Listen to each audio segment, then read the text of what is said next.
দর্শক এবার দেখার পালা, মেশিনের সব কিছু চেঞ্জ করা হয়েছে, ইঞ্জিনের সব কিছু, ভিতরে লাইনার পিস্টন যা বলেন সব কিছু চেঞ্জ করা হয়েছে। এবার দেখার বিষয় হলো মেশিনে প্রথম স্টার্ট দেওয়া হবে, মেশিনে স্টার ওঠে কিনা সেটা দেখা হবে।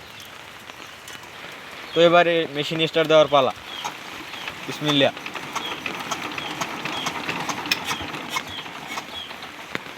স্টার উঠলো না, দ্বিতীয়বার চেষ্টা চালানো হচ্ছে।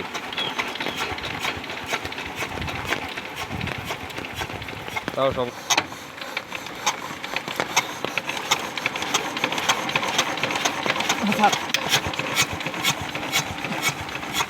দেখা যাচ্ছে বাল্বে সাইডে দেয়, বাল্বে সারে হ্যাঁ বাল্বে দেরি হয়।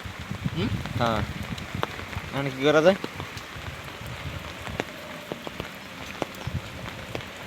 কি করা যাবে না?